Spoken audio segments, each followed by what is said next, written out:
Ora, muito boa tarde a todos. É com renovada energia que vos dou as boas-vindas a mais um ano de Porto de Encontro, este ciclo de conversas com escritores, promovido pela Porto Editora desde novembro de 2011. Estamos na 8ª temporada.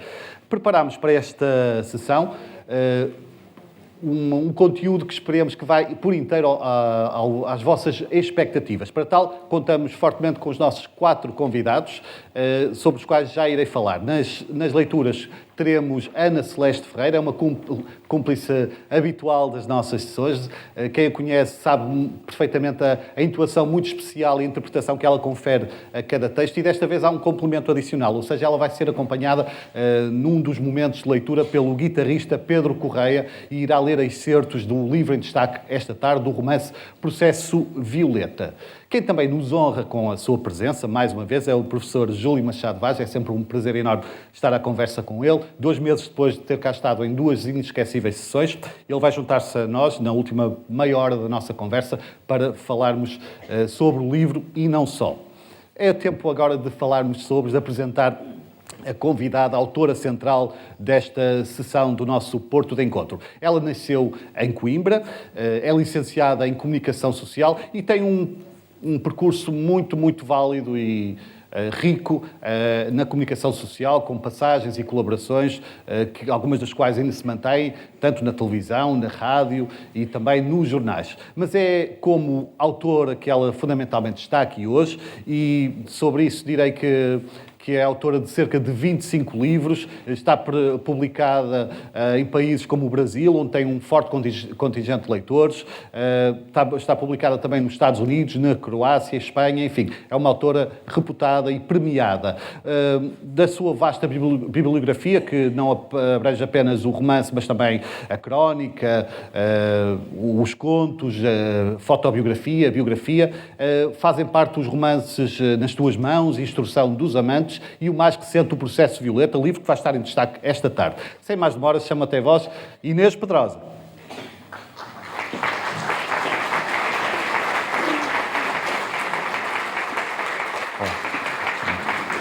Obrigada. Bem-vinda. Obrigada. Aqui no meio, por favor. No meio? Sim, sim. Boa tarde. Seja bem-vinda ao Porto de Encontro. E é precisamente pelo Porto, pelo nosso Porto, que sugiro que comecemos, Inês, porque para si, agostiniana convicta que é, tenho curiosidade de saber se o Porto para si faz lembrar de imediato a Agostina. Há essa associação imediata entre Porto e Agostina na sua mente? Bem, antes de mais gostava de agradecer o convite para este maravilhoso Porto de Encontro. Agradecer também tanta gente, as presenças, e agradecer muito ao meu queridíssimo Júlio Machado Vaz, que está aqui ali, que eu já não via também há uns tempos largos e que aproveito para reencontrar. Daí agora. Chamar de Porto de Encontro. O Porto de Encontro, precisamente. Não, eu vou contar uma história para essa. Olha, a Agostina, uma vez, chamaram-na para escolher um filme na Cinemateca. Eu não me lembro qual era o filme. Era um filme muito difícil de encontrar, antigo. Aquele esquema que tem na Cinemateca de carta branca, sim. Alguém escolhe, não sei o quê. Que ainda se mantém. Que ainda se mantém. E ela escolheu, não me lembro qual era o filme, até porque era um filme que eu também não conhecia. E que era para ser visto e comentado pela pessoa que eu tinha escolhido, porque é que eu teria escolhido. E ela foi vê-lo e disse: gostei muito de ver este filme, que eu nunca tinha visto. Então escolheu sem nunca ter visto. Não, eu queria vê-lo há muitos anos. Pedia muita gente, ninguém mudava. Já que a Cinemateca me perguntou, ela não sabia se gostava ou não do filme. Era um filme pelo qual ela tinha curiosidade. Sim, sim. E assim estou eu, já que vinha, já que era Porto de Encontro e que eu tinha perdido com o meu habitual desleixo há muito tempo os contactos do Júlio. Já tinha pedido ao editor dele, que também não... Neste caso é Porto de Reencontro. Não, deve ter passado o meu contacto e não deu, enfim.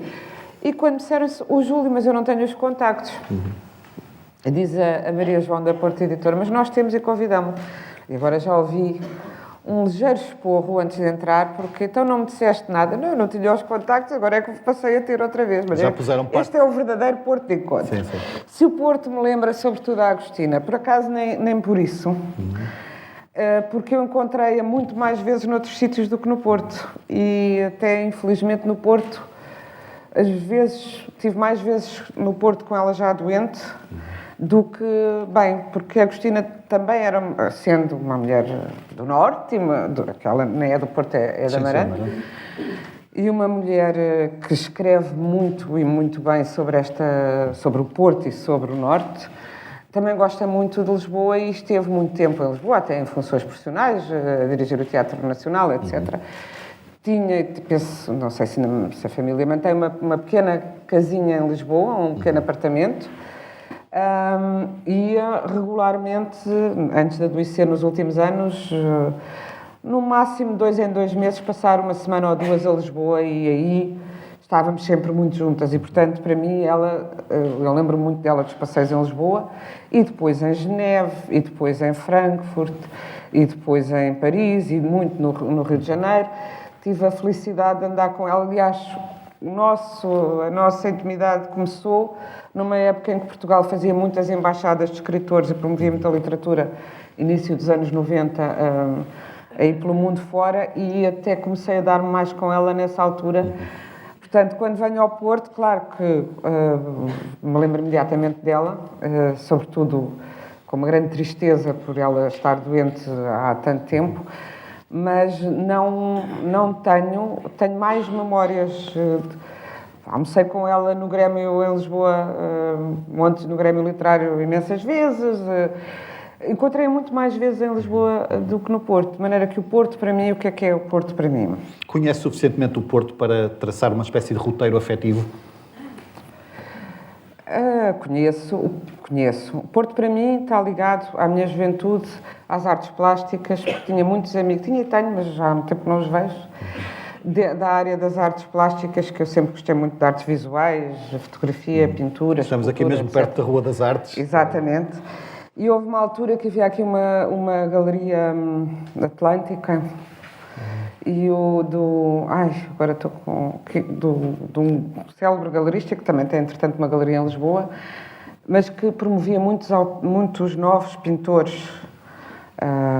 E eu vinha cá recorrentemente ver essas exposições de pintores que eram meus amigos, Pedro Tudela e outros, Fernando Pinto Coelho, enfim, vários artistas plásticos. E vinha de propósito, às vezes aos fins de semana, para passar cá fins de semana, em casa de amigos, e ver exposições. Ainda não havia Serralves, mas havia uma grande pujança ou então vir a um concerto, sei lá, do GNR, também gostava muito deles, e do Rui Reininho. Não? Portanto, tinha assim uns amigos que me faziam vir ao Porto. E para mim o Porto é uma cidade de lazer da minha juventude, porque depois a vida complica-se com famílias e assim já não dá para... Amanhã inaugura uma exposição, vamos para o Porto, não é? Quando se tem filhos pequenos já não dá assim, não é? Mas houve uma fase da minha vida que era muito um trajeto boémio e depois de noites e uma cidade que desde que eu era muito nova, já lá vão uns anos, embora me custe acreditar, tem uma vida noturna muito genuína, muito intensa, muito variada, muito criativa e, portanto, para mim o Porto tem mais a ver com isso. E também, claro, com a memória literária, porque, além da Agostina, de quem eu gosto muito como escritora e como pessoa, as coisas podem não coincidir. Já era uma... No caso dela, coincidem. Mas... Desculpe só interrompê-la, Inês, mas só para situar. Geralmente, quando conhecemos uma referência, neste caso literária, muitas vezes há uma desilusão. No seu caso, quando a conheceu, correspondeu àquele espírito, o gênio dela, não a desiludiu, pelo contrário, estava lá tudo. Pelo contrário. Devo dizer, eu conhecia tarde em relação àquilo que eu poderia ter conhecido. Conhecia pessoalmente tarde. Anos 90? Anos 90, não sei precisar sequer enfim, devo-me ter cruzado com ela em coisas, mas assim, começar a chegar à fala com ela. Telefonava-lhe muito. Eu comecei aos 19 anos nos jornais, aos 20 no Jornal de Letras. E o Jornal de Letras funcionava também muito por telefone, até porque os meios eram escassos e não havia cá internet, não sei o quê, mas vamos fazer um inquérito aos escritores sobre isto, sobre aquilo. E então, vários inquéritos eu fiz sobre temáticas variadas e telefonava à Agostina e, portanto, falava com ela por telefone, mas não a conhecia nesse âmbito. Sempre que era para a vir entrevistar, havia, embora o JL tivesse pouca gente, mas tinha muitos colaboradores, e depois no Independente e no Expresso ainda mais, havia uma fila de gente a pôr o dedo no ar para irem. E eu não punha, porque pensava, me intimidava, tinha medo de não estar à altura, porque gostava muito dos livros dela, intimidava-me e tinha medo também depois de não gostar da pessoa, precisamente. Deixa estar, que é melhor. Até porque Portugal é um país muito brando, mas onde não há má língua nenhuma, as pessoas não dizem mal nenhum.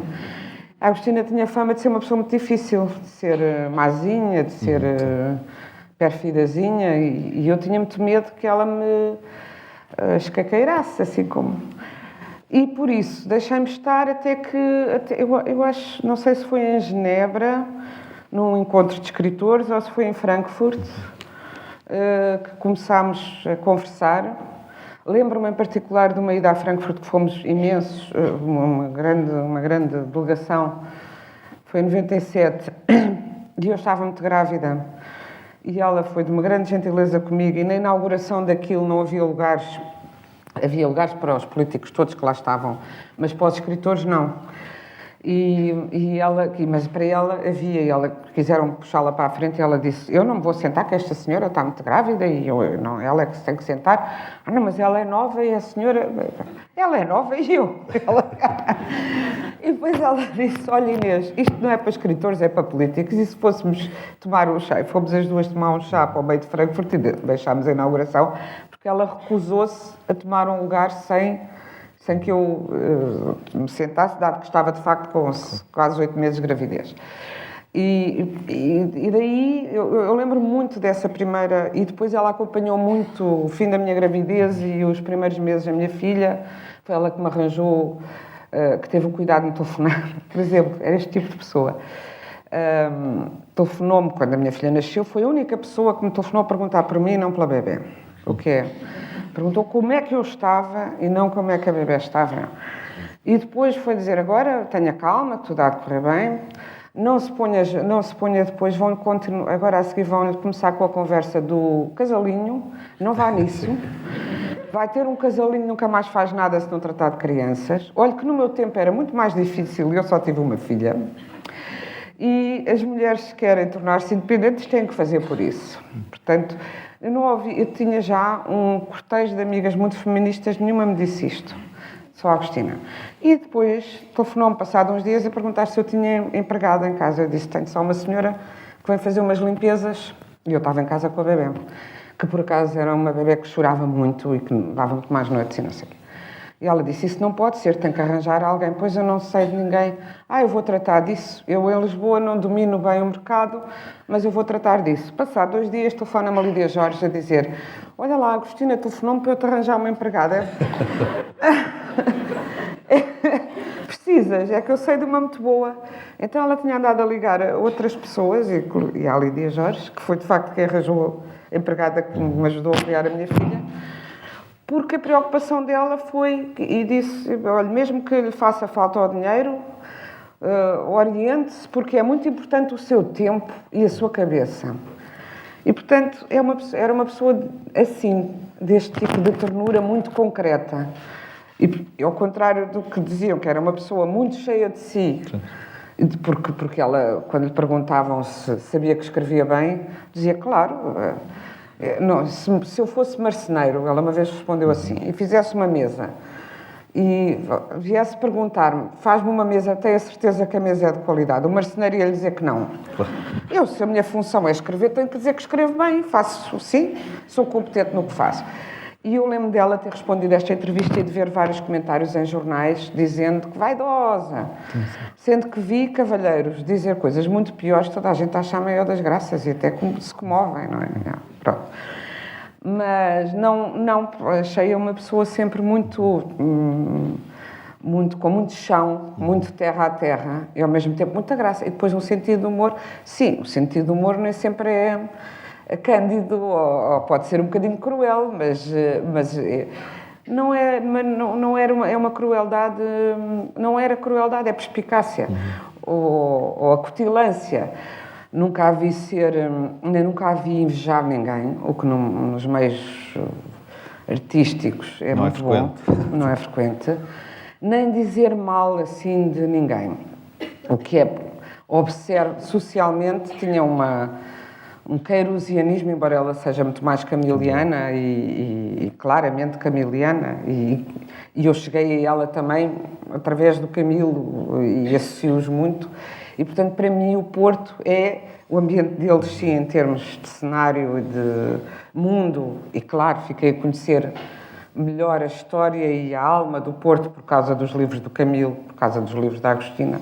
Também por causa dos livros de um outro escritor, infelizmente muito esquecido. Quando eu andava na escola, lia-se muito e que se deixou de ler completamente, e que é um excelente escritor, que é o Júlio Diniz. Morreu muito novo, mas deixou uma obra muito, muito interessante. E é o Porto da minha juventude, era um porto de abrigo da minha juventude, onde eu tive grandes amigos. Tive e tenho, mas que alguns vou sabendo deles à distância, porque a vida é assim, porque moramos em cidades diferentes. Cheguei a ter uns namoricos que precisamente não vingaram, porque 300 km nessa altura, que não havia autoestrada, era muito. Mais complicado. Vinhamos nas caminhonetas Resende, que era extraordinário, à noite, sexta à noite e a domingo à noite, onde descobri o mundo oculto da música portuguesa sub-pimba, porque nessas caminhonetas, quando se ouvia o Marco Paulo, era já como estar a ouvir o Frank Sinatra, porque era tudo muito abaixo. Mas para mim é toda essa memória desse tempo. E como é que vê essa capacidade que a literatura tem de nos fazer criar empatia com casos que porventura nem conhecemos aprofundadamente, não é? Por exemplo, todos nós estivemos em Macondo sem nunca lá ter estado. Sim. Como é que vê esse poder? É isso também que a cativa na literatura? Claro que é isso que me cativa como leitora e como escritora, porque se eu quisesse ser e não quer dizer, por acaso, acho que é muito complicado. A minha filha é isso que quer ser, mas eu acho que se eu quisesse ser cineasta, precisava de uma equipa e precisava de cenários e podia inventar muito, mas precisava Está dependente dos meios, certo? Dos meios. Sim. E aqui, como escritor, realmente nem do computador, porque pode-se escrever à mão. Realmente é uma arte muito livre, em que o mundo está à nossa mão. Claro, também. Agora, eu, por exemplo, não poderia escrever sobre Maconde, nem sobre o mundo do Garcia Marques, porque não o conheço, não é? Sim. Eu acho que temos de ter algum conhecimento, mas também podemos imaginar. Claro. Quem escreve, todos nós somos escritores, de certa maneira, de ficção, a chamada ficção científica, que não é muito científica, não é? Mas que o Orwell, e às vezes a ficção científica torna-se real, não é? O Orwell escreveu 1984, estava-me agora a lembrar disso porque fui ler o livro há semanas de novo, e que hoje, infelizmente, é menos ficção científica do que era até na altura em que ele escreveu. Mas, para o melhor ou para o pior, de qualquer maneira, na literatura, o mundo está nas nossas mãos, de uma maneira às vezes aterradora também, porque nós, precisamente porque é tão vasto e não depende de nada senão de nós, também muitas vezes é intimidante sentarmos perante o ecrã em branco ou a folha em branco e será que eu sou capaz de... E sobretudo porque os livros, aquilo que temos na cabeça raramente conseguimos transpor tal e qual, não é? As palavras, a própria linguagem. Nós na literatura temos só uma condicionante que é o espartilho da nossa língua. Cada língua tem uma mecânica própria, um funcionamento próprio. E também uns preconceitos próprios. A língua em si também é um sistema de sentido e temos que a conhecer muito bem para conseguir esticar-lhe o sentido, não é? Sim, sem dúvida. Inês, já prosseguimos a conversa. Deixem-me só relembrar-vos, muitos de vocês já sabem que a participação de todos vocês, dos presentes, dos espectadores também, é uma possibilidade aqui no Porto de Encontro. Para tal, basta que coloquem por escrito, que escrevam uma pergunta que desejam colocar à Inês ou até ao Júlio Machado Vaz, que se vai juntar a nós, e entreguem às nossas assistentes que se encontram aqui. Caso não tenham papel e caneta, ser-vos providenciados. Inês, avancemos um bocadinho no tempo. Disse há bocadinho que entrou aos 19 anos no Jornal de Letras. Foi a sua primeira... Na altura ainda era estudante, não é? Eu entrei aos 19 anos no Jornal como estagiária. Depois, em janeiro de 83. E em julho de 84 passei para a redação do Jornal de Letras. Até então estive a estagiar gratuitamente. É para que os mais jovens que por acaso estejam aí percebam que a exploração não veio de agora. E não veio só da direita, porque o jornal era um jornal que era uma cooperativa de jornalistas muito democráticos. Está aí o Germano que não me deixa mentir, conhece? Malta muito de esquerda, mas depois eu andava com o cartãozinho do sindicato atrás do administrador, a dizer quando é que me assinava o papelzinho para ao menos começar a contar o estágio, mas eles não tinham interesse nenhum em que começasse a contar o tempo a que eu lá estava a trabalhar nas galés. Há passagens no romance que aludem a isso. Exatamente. Eu também fui ficando, porque eu estava a estudar, e a verdade é que fui procurar trabalho muito, muito cedo, porque o meu pai zunia-me o juízo todas as noites, o que é que eu estava a fazer no curso de Comunicação Social, que era um curso novo. Já que não prestas para matemática, dizia ele com grande desprezo, ao menos vai para Direito, que é o curso de quem não sabe pensar, vai ao menos para Direito. Que raio de curso é esse? Tu vais Mas ficar... deve ter sido olhado com muita desconfiança até pelos próprios jornalistas que lá estavam há muitos anos, não é? Que não, era e depois, na altura, mas isso não era só comigo, começou a aparecer uma geração à procura de estágios com um diplomazinho e todos diziam que é isto agora, doutores jornalistas, porque não havia. Sim. Alguns eram formados em História ou Direito ou não sei o quê, alguns jornalistas, mas não era obrigatório ter uma formação superior e havia esse medo e desdém, não sabem fazer uma notícia e têm um canudo e não sei o quê. Eu não tinha ainda o canudo, estava a estudar. Como o meu pai me dizia que me ia sustentar, eu disse, vou procurar emprego, porque eu não conheço ninguém nos jornais, porque era um mundo em que só por conhecimentos.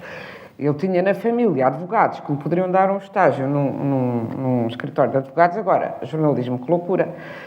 E eu comecei a bater às portas e no jornal, comecei aliás no verão de 82, pensei, estão de férias, talvez queiram alguém. Bati às portas dos jornais todos, nada, mas fui deixando currículo, a pessoa não tem currículo, mas enfim, uma cartita. E depois lá me chamaram do jornal para fazer uma experiência, de fazer uma reportagem, e essa reportagem, se fosse aprovada, poderia ficar lá. Tive a sorte, quem leu essa minha reportagem inicial que me foi pedida, que era um grupo coral que ia cantar ao metro, e eu tinha que saber quem era o grupo coral, e era uma coisinha até pequenina, enfim. O primeiro teste a gente nunca esquece, não é? É a dificuldade que foi. Quem foi o leitor desse texto foi o Fernando da Costa, que dirigia a secção cultural do jornal, e foi a minha sorte, porque era e era uma pessoa de uma grande sensibilidade. Deu-me logo ali muito bons conselhos e disse-me, tu vais sofrer disto, disse muita coisa assim, mas sussurrando na entrada do jornal. Não ligues a isto, não ligues àquilo, não ligues ao outro mal, aguenta-te, porque o que interessa é a escrita, o que interessa é o que nós pensamos. E depois entrei, mas aí queriam, era raparigas para ir para a política, tem no livro está muita coisa que realmente eu experimentei. Era, veste um camiseiro vistoso, abre bem os botões e vai entrevistar deputados, porque são todos provincianos e babam-se por uma menina e dizem-te tudo. A verdade é, e foi por isso que começaram a meter mulheres nos jornais e nas televisões. Se vocês pensarem, jornalistas parlamentares, há muitas mulheres ainda hoje que entraram nessa minha época, que são da minha geração. A Flor Pedroso, a Anabela, da SIC, etc. Entraram, e era com essa filosofia. Elas depois mostraram o que valem, não é?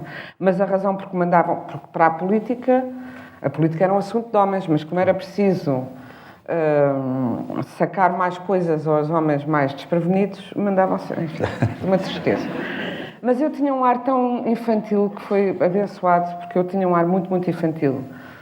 E a primeira vez que fui, eu conto isso aí, no romance, essa história é também verídica, a primeira vez que fui para ser apresentada na Assembleia para lá ficar, ia ser primeiro-ministro, estava para ser candidato a primeiro-ministro o Dr. Almeida Santos, do PS, ou achava-se que, e portanto ia um colega meu entrevistá-lo, um colega já, Rogério Rodrigues, e levaram-me para lhe ser apresentada. E assim que entramos, ele aperta a mão ao Rogério e faz-me assim na cabeça e dá-me um beijo na testa. E o Rogério diz, a nossa colega que vem para aqui... Assim, vocês vão buscá-los, parecia aquele anúncio que terá casado aos 15 anos. Eu assim, vocês vão buscar jornalistas ao infantário olhando para mim com um ar. Vocês agora vão buscar jornalistas ao infantário. E eu, muito senhora de mim, desculpe, mas eu tenho 19 anos. E ele disse, olha, eu não lhe dava mais de 15. Desculpe, mas eu não lhe dava mais de 15. E depois chegámos à redação e o Rogério disse ao editor que se calhar eu na Assembleia não era assim muito boa ideia. Ele olhou para mim, eu dava também vestida muito à garotinha. Perguntou se eu não podia usar uns taiers e umas coisas, porque eu usava assim, as camisolas de lã. Acho que desse dia até fui com uma camisola de lã feita por mim, que eu era muito prendada, que era toda às casinhas, com desenhos. Tinha outra com barquinhos, enfim. Aquilo não era bem o que pretendiam. Mas depois pedi socorro ao Da Costa para se não havia nada na cultura. Lembro-me também que ele disse, então muito bem, vais entrevistar a Manuela de Freitas. E eu disse-lhe, quem é a Manuela de Freitas? Ele ia-me batendo, e com toda a razão. Não sabe, queres vir para a cultura, não sabes quem é a grande atriz Manuela de Freitas? Eu cheguei agora, tenho 19 anos, aí não havia Google, não é? Sim. Mas foi uma entrevista fabulosa, sobre uma peça, aliás, lindíssima do Claudel, o Anúncio Feito a Maria, que ela era a protagonista, fabuloso, um momento... E quando a Inês já estava no Jornal de Letras, na altura? E não, e depois de muito ali morejar, de muito assinar, de muito texto, sobretudo... depois mandava-me fazer ainda coisas de greves deste e daquilo e sindicatos, e o que eu mais adorava é, eu escrevia um texto, o editor olhava, dizia muito bem, assinava, eu ficava tão feliz. É que a pessoa, quando tem assédio, não é só, também tínhamos assédio sexual, mas achávamos que era como o ar, faz parte. A gente respira, de manhã acorda, respira, e já sabe que vai para a rua, tem um tipo que vai... E também achávamos que era natural, e se o nosso trabalho é bom, há um fulano qualquer que vai assinar. Eu juro, ficava orgulhosa e dizia, nem mudou uma vírgula, eu não estou mal. Não me ocorria, quer dizer, enfim, é triste, mas é verdade. Portanto, o mundo mesmo assim evoluiu muito. Tive essa experiência, depois fui para o jornal, porquê? Porque o jornal o JL passou a semanal, que foi durante vários anos, e precisava de uma mini-redação. E aí tinha o Zé Carlos Vasconcelos e o António Megafeira, que era o chefe de redação, chamaram-me a perguntar se eu podia ir. Eu também fui muito sincera, disse, eu não percebo, eu fui ler o jornal antes, quando eles me chamaram, eu disse, eu não consegui perceber metade dos artigos que li. Lembro que o Mega Ferreira se riu muito e disse, por isso é que isto precisa de jornalistas. Aquilo, na altura, era quinzenal, tinha muitos artigos muito académicos. Não era da opinião, era mesmo académicos, de análise de texto. E pretendia-se que fosse um jornal mais jornal. Foi uma grande escola, éramos muito poucos, de facto, então fazíamos tudo.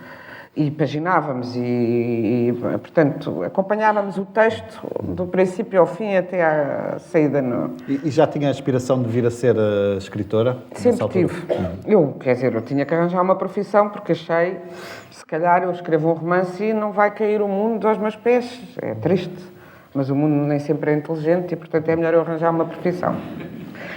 E pensei inicialmente no ensino, mas eu tinha pavores de audiências, isso, de estar... E porquê? Porque cresci no pós-25 de Abril, em que vi muitos professores levarem com ovos na cabeça, com tomates, nas aulas, jovens professores, porque houve uma democratização muito grande, mas muito rápida, e apareceram muitos professores muito jovens, e como estávamos naquela fase de ebulição da Revolução, foi complicado. Toda a autoridade era questionada. Eu teria ido para letras e para professora, mas achei que não era capaz de aguentar aquilo. Não era questionada, é que a autoridade era mesmo varrida a pontapé. Sim. Vi coisas muito, muito más e foi por isso. E pensei, o jornalismo, que apareceu esse curso, vai-me dar mundo e, ao menos, é uma profissão onde eu escrevo, o que é verdade. Mas também, depois, quando se leva a sério, é tão absorvente que eu depois via-me doida para arranjar tempo e descanso mental para conseguir sair daquele universo da realidade e dos jornais.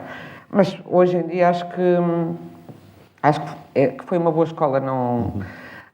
Durante muitos anos disse que se eu tivesse feito outra coisa teria escrito mais cedo e se calhar melhor. Mas estes ses, também eu seria toda outra, também a minha experiência seria outra e acho que fui feliz no jornalismo. Sobretudo porque ainda tive a sorte de viver num tempo onde se podia escrever grandes textos, grandes em termos de tamanho, sim, e grandes também em termos de grandes reportagens, coisas com profundidade que hoje em dia vejo muito desaparecidas. Eu penso que o jornalismo impresso está um bocado a morrer por causa disso. Mas ainda sou desse tempo em que e tive a oportunidade de fazer muita coisa muito diferente. Trabalhar em política, em cultura, em sociedade, de fazer... fazer uma reportagem lancinante sobre as crianças soldado no fim da guerra em Moçambique, de ter experiências muito fortes e que me alimentaram a pessoa que eu sou e, portanto, os livros também. Já vamos continuar a conversa. Para já é tempo de abrirmos espaço para o primeiro momento de leitura, que, como disse no início, vai ser protagonizado, assegurado pela Ana Celeste Ferreira. Uma salva de palmas, por favor.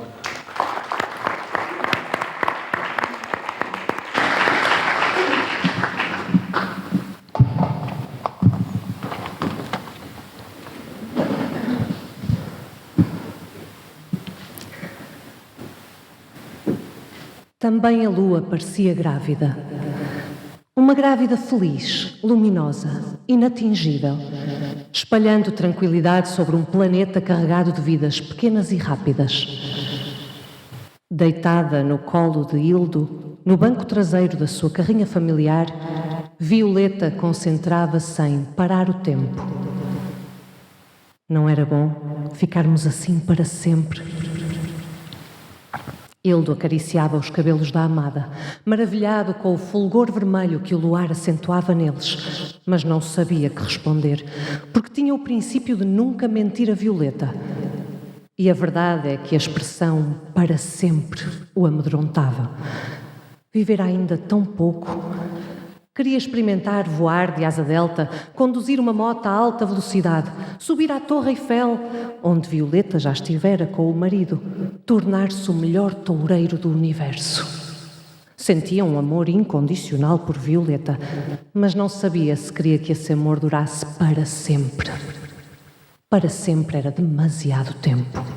A ideia angustiava-o, lembrava-lhe a morte. Pensou... Para sempre são os mortos no cemitério, mas não o disse. E pensar em frases que não dizia a Violeta incomodava-o. Era como se a traísse. Mas não o traíra ela antes de o conhecer? Ela dormira com vários homens e deitava-se todas as noites com o marido. Ela já vivera o suficiente para enfrentar o para sempre. Ele não vivera nada. Hoje estás muito calado, querido.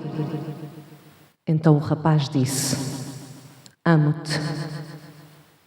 Já o dissera tantas vezes que se tornara uma afirmação branca, como a lua. E de todas as vezes lhe parecia imóvel e inconsequente, como a lua. Uma ação verbal que desaparecia com o próprio ato de fala. Como uma corrida, que só existe enquanto alguém está a correr. O abstrato amor, como a abstrata amizade, existia sem ser visto nem ouvido. Circulava invisível entre as pessoas e para lá das pessoas. A expressão amo-te sumia-se assim que se pronunciava.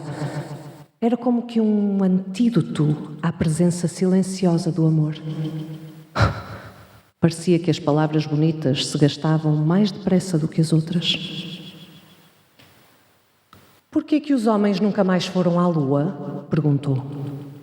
Porque era muito caro e porque não havia lá nada para fazer. Nem um centro comercial, nem um cinema, nem um jardim, nada. Acariciando os dedos de Hildo, cachinou como uma menina pequena. Nos braços de Hildo, Violeta transfigurava-se numa criança. Queria ser uma adolescente, mas já não sabia como. Aquela infância postiça pesava no colo do rapaz. Gostava que fosses da minha idade, deixou ele escapar. Violeta sobressaltou-se e sentou-se, olhando-o nos olhos, de muito perto, para apagar a revoada de jovens e solícitas cavaleiras que se interpunham entre o seu rosto e o do amado. Achas-me velha? É isso? Não, Vi, não estás a perceber. Acho-te demasiado nova, às vezes. Violeta tornou a soltar uma gargalhada artificial e disse que não fazia mal, desde que ele tomasse conta dela. As cavaleiras gargalharam em uníssono, circulando em redor do automóvel, com os seus corpos afrontosamente formosos de deusas tenras, experientes em impiedade. Gostava de passear contigo, de ir mais vezes contigo ao cinema, de estar em casa contigo. Gostava que pudesses voltar a estudar comigo, respondeu o rapaz. Ficavam com tão pouco depois dos beijos e do sexo, tão pouco para recordar. O sexo era muito bom, mas esquecia-se depressa quando não havia mais nada. Violeta percebeu-lhe o lado de fora da tristeza e, procurando arredar a matilha de Amazonas, declarou: que se lixe, vamos passear.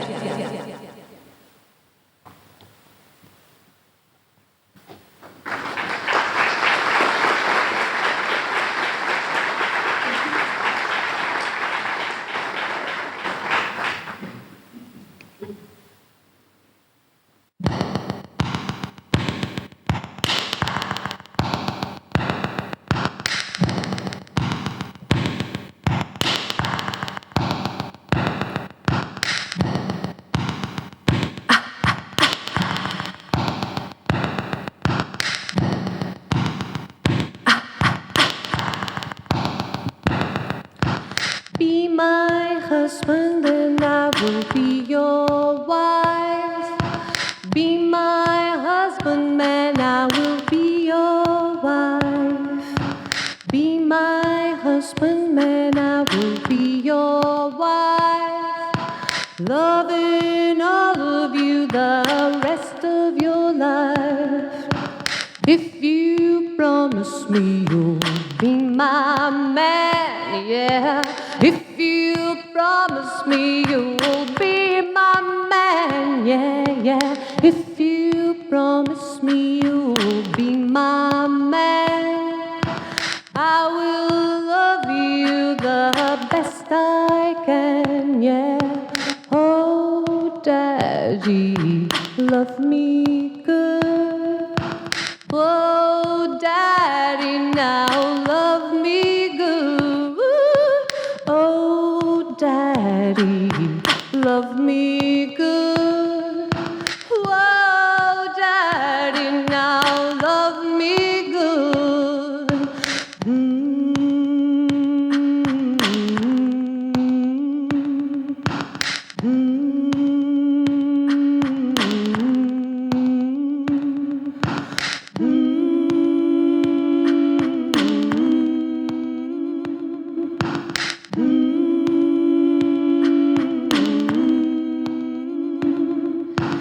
If you want me to, I will cook and sew. If you want me to, I will cook and sew. Ooh, if you want me to, I will cook and sew. Yeah, outside of you, there is no place to go. Stick to the promised man that you made me, Papa. Stick to the promised man that you made me, yeah, yeah, yeah, yeah, yeah. Stick to the promised man that you made me, whoa. That should stay away from Rosalie, yeah. Whoa, Daddy, you love me good. Whoa, Daddy, now love me good, yeah. Oh, Daddy, love me good. Whoa, Daddy, now love me good.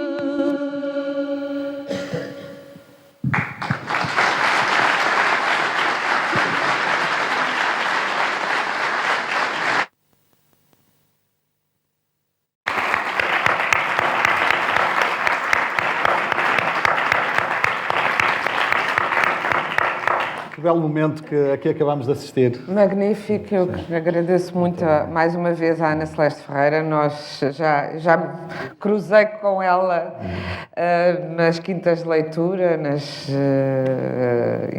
incontornáveis, maravilhosas quintas de leitura e depois numa sessão belíssima na Biblioteca de Valongo, onde também fez um trabalho lindo a dizer textos e a cantar, e está Hoje foi maravilhoso ouvir o texto e a canção. Muito, muito boa. E Obrigada. deixa água na boca para o segundo momento, que é daqui a bocadinho. É realmente muito boa mesmo. Inês, parabéns. Sim, obrigado. Entramos nos livros e sobre os quais há muito, muito para dizer. Se há fio condutor que os atravessa, Inês, é de certa forma o comprometimento com a sociedade, a defesa de causas. Para si a arte deve ser comprometida ou não é nada? O Orwell tem um ensaio muito interessante chamado All Art is Propaganda. Eu acho que toda a arte é comprometida com a vida, mas a arte comprometida partidária ou ideologicamente deixa de ser arte, simplesmente. Agora, como é que as coisas se cruzam? No meu caso, às vezes pergunto, mas então escreve os romances, fala... Agora, a propósito deste romance, que tem vários temas ditos fraturantes, não é?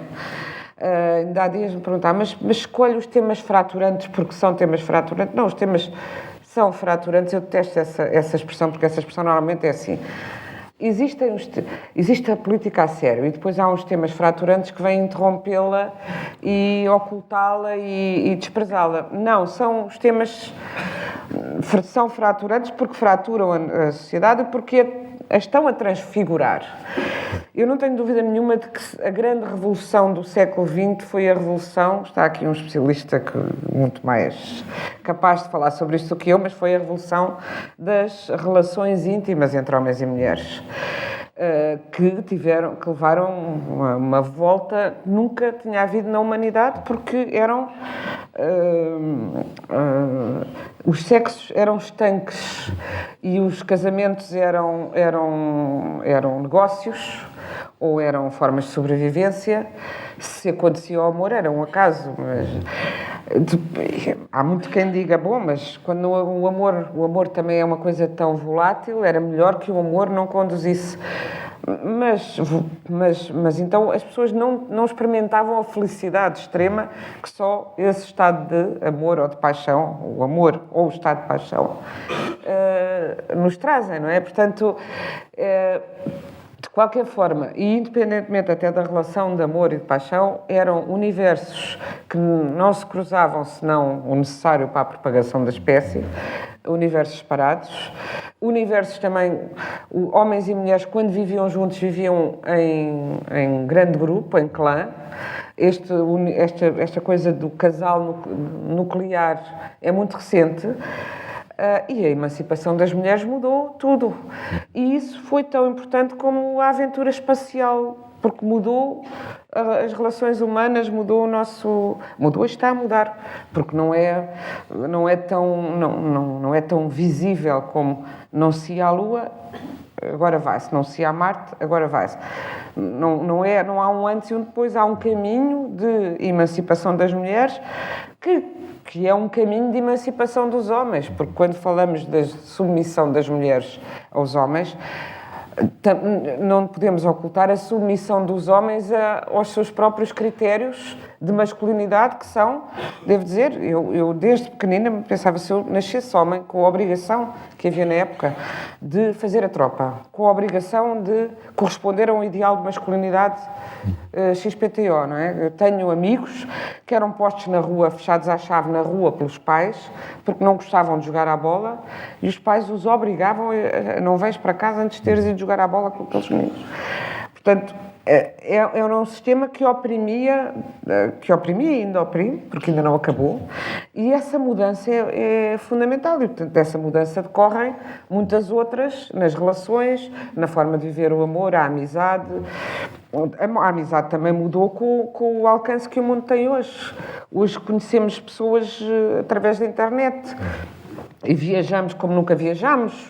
E acha que ainda estamos a assimilar todas essas mudanças em pouco tempo? Acho que estamos a vivê-las, não é uma questão de assimilar. Acho que às vezes não temos a noção do quanto o mundo mudou e também...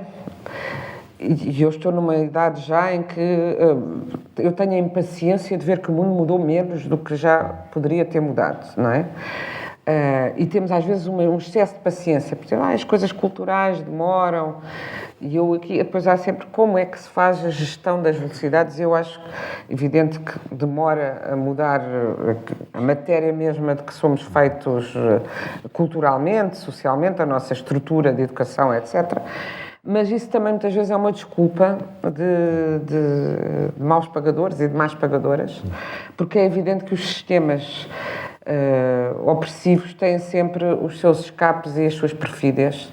E, portanto, há muito machismo que subsiste nas mulheres porque vivem de brechas no sistema, vivem da capacidade de sedução ou vivem vive como essa coisa de facto, quando as jornalistas iam com o decote aberto para o Parlamento, uma mulher conseguia mais informação do que um homem, a não ser que desse com um parlamentar que gostasse mais do género masculino, mas na altura, se gostavam também não o diziam e não sei quem. Pronto. E, portanto, era uma vantagem. Eu lembro que entraram a estagiar no jornal muitos rapazes e ficaram, as raparigas e os rapazes foram embora, foram mandados embora e alguns diziam, pois, fomos discriminados porque querem mulheres para seduzir. Portanto, toda a opressão tem as suas brechas e os seus instalados, não é? E por isso as coisas são... Mas essa é a matéria em que vivemos, por isso eu não escrevo sobre esses assuntos porque são causas. Quer dizer, eu fui madrinha da marcha a favor do casamento gay em Lisboa, com o Ruizinho como padrinho, porque é uma causa que eu tinha, porque acho que as pessoas têm todos os mesmos direitos. Sim, era uma causa. Quando escrevo um romance, não estou a refletir sobre o que se está a passar na sociedade. Acha que nos romances esse papel não pode ser demasiado vincado, senão até perde eficácia, não é? Torna-se quase panfletário. Sim, exato. É nesse sentido que eu estava a dizer. Sim. Houve o neorrealismo ou o realismo socialista, que eram romances que eram encomendados de uma determinada maneira e se não correspondessem à matriz eram censurados. E temos a obra do Kundera, que é uma grande paixão literária minha, desmonta precisamente o que era esse universo concentracionário, como ele mata a literatura e a criatividade, enfim. Agora, uma coisa um romance é uma obra interrogativa. Quando é uma obra afirmativa, em geral, não funciona. É uma obra que põe seres a viver.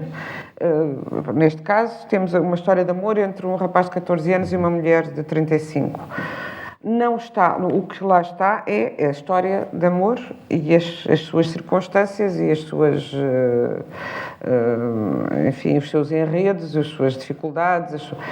Não está lá nenhum libelo contra ou a favor histórias entre, de facto, tenho verificado que é uma coisa que acontece. Porquê é que fui buscar? Porque me interessa refletir. Ou, aliás, porque se calhar, é sempre artificial que de facto, porque é que eu fui buscar? Porque desde que uma história igual a essas aconteceu e que há muitos anos já, e que a professora acabou por casar com o aluno, ter filhos dela, etc. Não sei. Fui acompanhando com curiosidade pelo inusitado da história e pensando muito naquilo e querendo escrever sobre aquilo. Porquê é que me interessava escrever sobre aquilo? Porque me interessa perceber o que é a maturidade ou a imaturidade. Nós vivemos sempre a dizer ainda não és maduro ou já és maduro e temos muito o mito da maturidade na nossa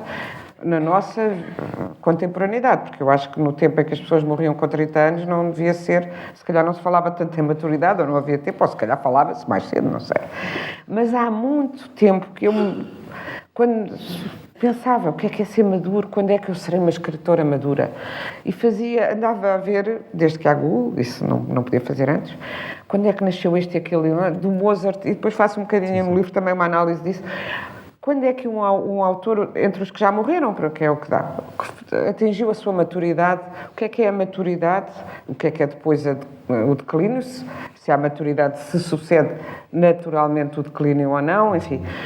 E é muito interessante essa reflexão, porque nós estamos sempre a classificar, a balizar, a estabelecer Mas chegou a fronteiras. alguma conclusão em relação a essa reflexão sobre a maturidade? Ou varia Não, muito de autor para autor, essa maturidade? Não, eu acho que não se pode. A minha única conclusão é que não há conclusão. Claro, sim.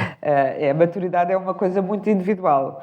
É evidente que vivemos num mundo coletivo e temos que ter leis, mas por isso porque é que um jovem aos 18 anos é um adulto e aos 17 não é? Claro, tem que haver uma baliza. Aos 17 e não sei quantos dias é uma criança, mas legalmente é assim. Claro que tem que haver balizas. Mas a que é que correspondem essas balizas enfim... E a ideia muito acrisolada de que um adulto é necessariamente um ser maduro e um jovem é necessariamente um ser imaturo. Isso parece muitas vezes muito injusto. Agora que já vivi o suficiente para ver muitos adultos e muitos jovens, não é? E depois também porque, sei lá, não é o caso aqui neste romance, mas até já escrevi um conto sobre isso. Porque é que uma criança pequena pode ser arrancada a um progenitor porque se entende que mesmo que ela ame doidamente esse progenitor, porque se entende que o outro é melhor para ela. Eu assisti há uns anos a uma coisa que me perturbou. Vi uma reportagem sobre uma criança chorando lacinantemente com 4 anos, arrancada do colo do pai que a tinha criado. A mãe tinha abandonado o pai. Desapareceu durante uns anos, depois o pai era pescador, levava a criança consigo no barco, foi considerado que isso era perigoso, porque a criança ainda era pequena, levava à escola, etc. E a mãe tinha uma vida mais burguesa, normal, então entregou-se a criança à mãe, porque era no melhor interesse da criança. E a criança chorava desbragadamente, eu disse, mas que direito? Quer dizer, quantas vezes nós não gostamos de alguém que até não é nada bom para nós adultos, ninguém tem o direito de nos tirar desse amor para nos levar para onde quer que seja. Com que direito é que fazemos isso àquela criança e ao pai, mas à criança, pensamos assim.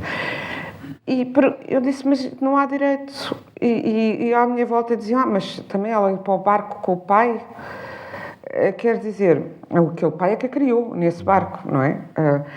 E tratamos muitas vezes as crianças, continuamos a dizer que as protegemos, mas tratamos-las como uns objetozinhos, umas mascotes que podemos levar de um lado para o outro. Acho que pensamos muito pouco que uma criança é uma pessoa, antes de ser criança é uma pessoa, tem sentimentos. Um adolescente de 12, 13 anos é uma pessoa que se apaixona e apaixona-se seriamente, se calhar mais seriamente, porque mais empenhadamente do que um adulto, porque o universo da paixão é mais exclusivo do que numa vida adulta mais entretida com outras Nesse sentido, Inês, acha que estamos a cair um bocadinho no ciclo oposto, porque há umas décadas, há largas décadas, as crianças eram empurradas, praticamente não havia juventude ou adolescência, não é? Sim. Mas as crianças eram empurradas logo para a idade adulta. Neste momento, tenta-se prolongar artificialmente esse período? Não, neste momento eu acho que protegemos excessivamente os nossos jovens, isso sem dúvida. Queixamos de que as crianças, porque são muito imaturos até muito tarde, mas é porque eu vejo miúdos que chegam à maturidade, lá está, aos 18 anos, à maioridade, quase sem saberem andar na sua cidade a pé, porque foram levados de carro pelos pais da escola para o judo, do judo para a música, da música para o chinês. Têm imensas competências, menos a de saberem andar na rua e fazer trocos e não sei o quê. Foi para combater isso que colocou um Hildo tão maduro? As pessoas são maduras ou não, consoante as circunstâncias da vida. Portanto, isso parece-me evidente. Quando se tem que encarar a vida mais cedo, em muitos aspectos, é-se maduro mais cedo. Claro que a marginalização dá uma resistência e, portanto, um tipo, pelo menos num certo aspecto, de maturidade.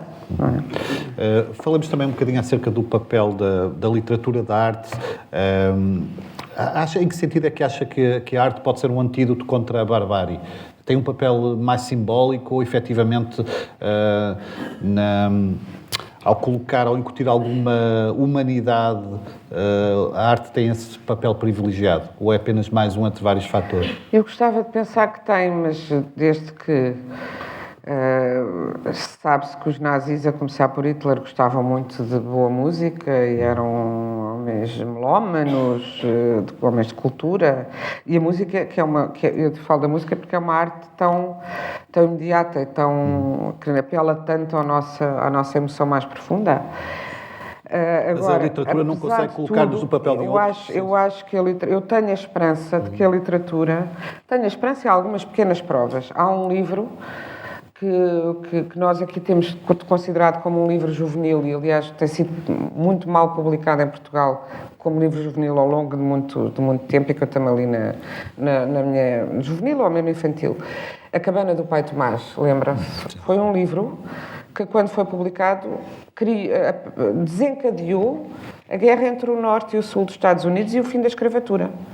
Era um livro de denúncia do que era a escravatura, do que fazia as pessoas. Escrito por uma mulher que nunca tinha escrito nada, e por acaso o livro é muitíssimo bem escrito. O que nós aqui vemos em geral são versões abreviadas, que o livro é bastante grande. E eu fui agora ler o livro há pouco tempo, devo dizer que eu vou editar dentro de muito pouco tempo, na íntegra, editar na minha editora Sibila, porque é um livro de uma mulher que o Lincoln quis conhecê-la, disse, esta mulher, quem é a mulher que desencadeou uma guerra? E dessa guerra acabou a escravatura. Enfim, acabou. Eu estava a dizer que acabou a escravatura, que ainda no fundo não acabou no mundo, mas acabou oficialmente, nem nos Estados Unidos acabou ainda, mas acabou oficialmente a escravatura, e pelo menos, e depois a segregação manteve-se muito mais anos e ainda se mantém de outras maneiras. Mas houve uma mudança extraordinária que foi o abalo dado por a consciência que as pessoas tomaram. Metade do país nem sabia ao que é que aquilo chegava, e ela escreveu no dia em que viu uma mulher matar-se porque lhe arrancaram, estava a fugir, uma escrava com um bebê ao colo, e estavam a tentar arrancar-lhe o bebê, porque faziam isso, elas tinham os bebés e arrancavam-lhes para os levarem, para os criarem para escravos noutra plantação, e portanto, essa mulher matou-se, já não me lembro bem como, ou atirou-se uma ribanceira ou não sei o quê. E esta, que era uma senhora de sociedade, foi escrever um livro denunciando um enredo, um romance, etc. Esse mudou concretamente, de uma forma mais evidente, mas eu tenho sempre esperança de que quem gostar de ler romance, ou ensaio, ou poesia, que alguma coisa tilinte das palavras que lá vêm, que as palavras se tornem atos, que atroem, que façam... Tenho essa esperança. Vamos para o segundo e último momento de leituras. Desta vez, a Ana Celeste Ferreira será acompanhada pelo guitarrista Pedro Correia. Uma salva de palmas também, novamente, por favor.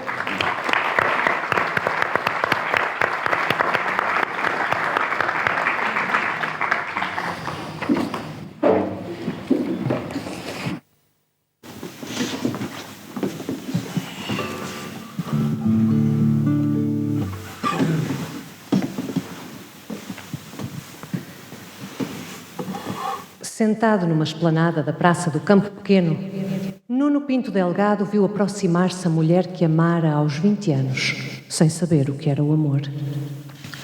A folhagem densamente verde dos plátanos criava uma abóbada de sombra, sob a qual os passos dela avançavam, lentos, coleantes, dançando com as faúlhas de luz solar que atravessavam a copa das árvores. Era e não era a Paulina que conhecera. O tempo amortecera-lhe o andamento, roubara-lhe a ligeireza e a ânsia inocente dos gestos. Caminhava de cabeça erguida, como se procurasse no céu um gancho que a elevasse acima do ringue de boxe da existência. O cavaleiro levantou-se nervosamente, quase tropeçando na cadeira que afastava da mesa para que Paulina se sentasse. Ela contemplou-o demoradamente, agradecendo a força à tristeza, e pronunciou "boa tarde", como se ordenasse mãos ao ar. Entrava ao ataque para remover o garrote do medo. Uma vida de humilhação servira-lhe de escola de altivez, ainda que lhe faltasse verve para a sustentar longamente em palco. Nuno percebeu que a relação de forças se alterara. Os grandes olhos raiados de verde que tanto deslumbravam haviam perdido a luz. O mistério florestal que neles existira convertera-se numa amargura de território abandonado. Como vais? Perguntou Nuno, escondendo o medo numa alegria estapafúrdia. Paulina ignorou a pergunta. O teu filho não há de ter a vida que eu tive, entendes? Não é justo. Eu dou o que posso, Paulina. Tens de compreender. Esta vida do toureiro é muito cara. Não tenho de compreender, não. Se as tuas outras filhas não passam necessidades, não vejo porque que o Hildo há de passá-las. Ainda por cima, meteu na cabeça que quer ser toureiro. Toureiro? Falaste-lhe de mim? Paulina percebeu que se expusera demasiado. Não planeara falar do sonho do rapaz. A confissão dos sonhos era uma regalia de brancos. Um preto que sonhasse alto I have a dream acabaria morto ou reduzido ao escárnio. Não, nunca lhe disse nada, mas ele descobriu, não sei como. Ou então esse vício vem no sangue, não sei. Foi-se meter a limpar cavalariças para o deixarem cavalgar, à minha revelia. Mas isso não interessa, são coisas de miúdos. O meu filho tem boa cabeça, há de estudar. Nuno Pinto Delgado sorria, revigorado por uma agradável aragem de presunção. Pensar que um garoto o tomava como figura inspiradora era um extraordinário alento. E um garoto que fora feito por ele, que era, como mil diabos, seu filho. Quero conhecer o rapaz. Agora? Não tens esse direito? Tenho esse direito e essa obrigação. Então como fazemos? Vamos tomar chá à tua quinta com a tua família? Deixa-me ir à tua casa conhecê-lo. Era o que faltava, o senhor conde no meu barraco. Arranjaste alguém. Os olhos de Paulina iluminaram-se. Isso não é da tua conta. Nada, tens razão. Mereces ser feliz. Mas se o rapaz sabe que eu sou o pai dele, acho que posso pelo menos mostrar-lhe interesse. Interesse em quê? Cada palavra de Nuno se transformava num punhal voltado contra ele. Paulina convencia-se de que protegia o filho da desilusão. Mas o que profundamente sentia era que não estava disposta a repartir o afeto do garoto. Criara-o sozinha e já lhe bastava o calvário daquele desconchavado romance com a professora, que lhe confirmava que não se podia confiar em ninguém. Porém, ocorreu-lhe que hostilizar Nuno precisamente naquele instante de vulnerabilidade poderia multiplicar os problemas, pelo que rapidamente corrigiu. Vou pensar nisso. Tenho de preparar o miúdo. Não vou chegar junto dele de repente e dizer-lhe aqui está o teu pai. Ele não tem 2 anos, tem quase 15. Está um homenzinho. Um homenzinho que é a minha alegria e que por tua vontade nem existiria. Eu era um puto, Paulina. E eu uma preta parva, não precisas de me lembrar. Eu não disse isso. Nunca disse isso.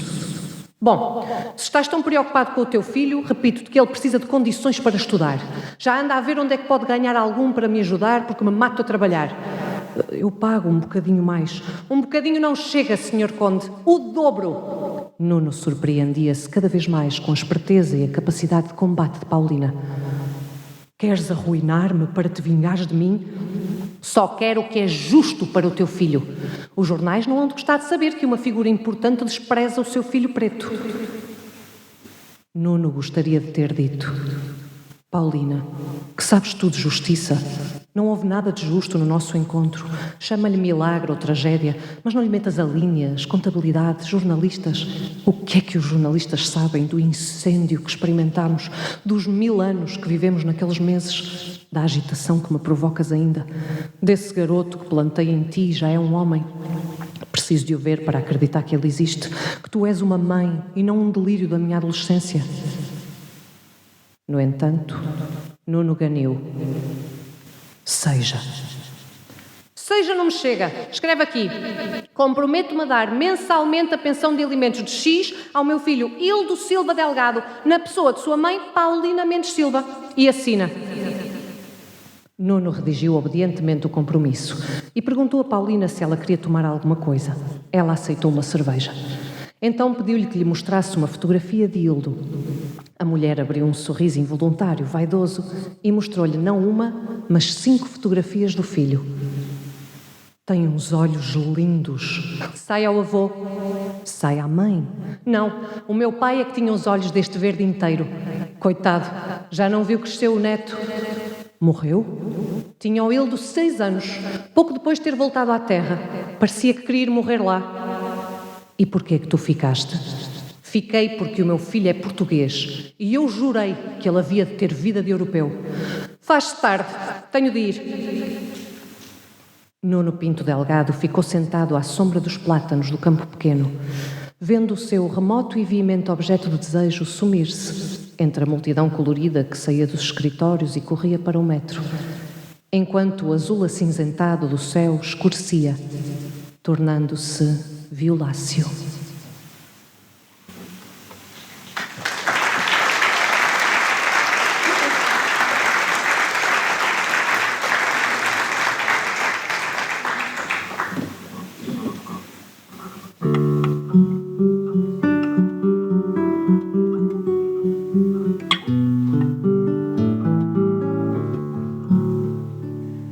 Well, the smart money's on Harlow and the moon is in the street. The shadow boys are breaking all the laws.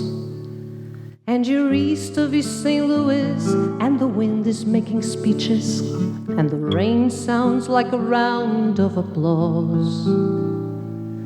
Napoleon is weeping in the carnival saloon. His invisible fiancé's in the mirror. And the band is going home, it's raining hammers, it's raining nails. Yes, it's true, there's nothing left for him down here. And it's time, time, time.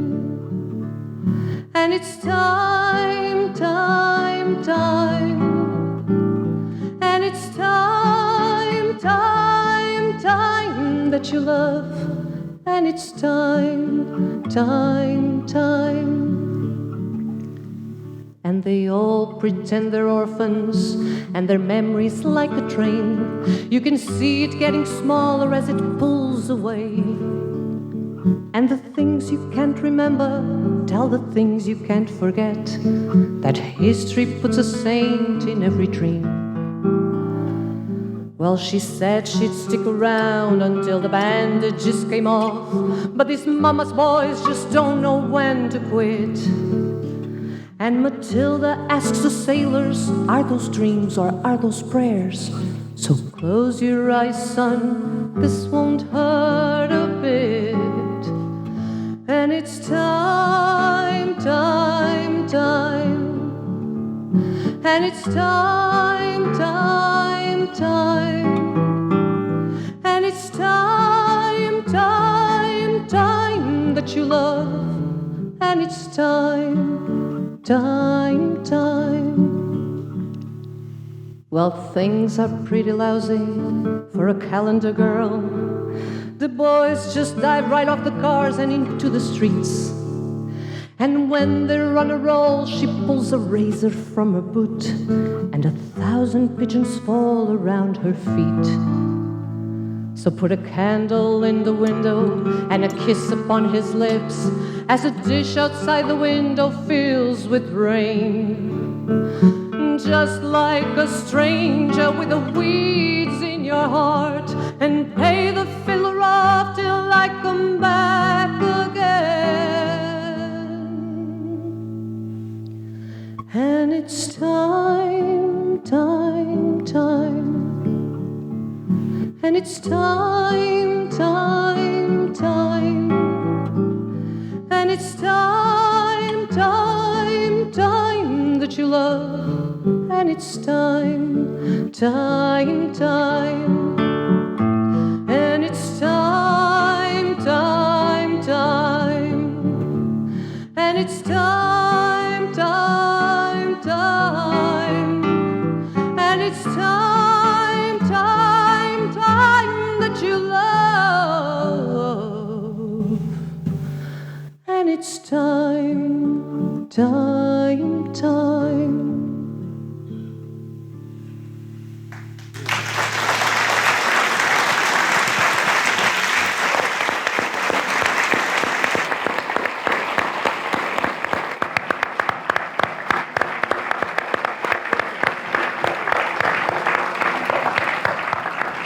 Mais uma vez, muito obrigado à Ana Celeste Ferreira e desta vez ao Pedro Correia por este magnífico momento. Penso que entra no álbum dos grandes momentos também do Porto de Encontro ao longo destes 8 anos e tem sido vários, felizmente.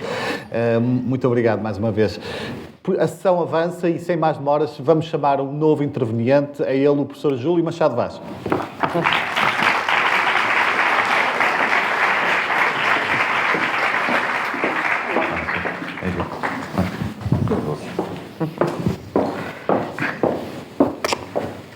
Olá, boa tarde a todos. Esta é uma amizade, julgo eu, bastante vetusta, não é? Vetusta. Vetusta não é? Ó, Sérgio. Não estou a chamar... É que se a amizade é vetusta, a minha idade cronológica já passou. Como tinha aqui uma agostiniana que isto... Não, é uma amizade muito longa. E com raízes e bem sólida, eu quis dizer nesse sentido, sem outras intenções. É verdade. Mas, apesar dos reencontros e encontros que a vida vai proporcionando, como é que ainda se recorda de como é que se conheceram? A Inês foi um dos meus portos de encontro e de abrigo quando eu caí no meio da capital do Império para fazer o Sexualidade. Grande programa. E foi uma amizade momentânea ou foram... Não. As amizades que fiz nessa altura, com exceção de uma, com muita pena minha, mas mantiveram-se todas. E foram muito importantes porque foram 2 anos que me deram muito gozo, mas também foram complicados, não é? Porque a partir de uma certa altura o programa foi censurado, de uma maneira até pouco hábil, mas foi censurado, e isso era muito deprimente.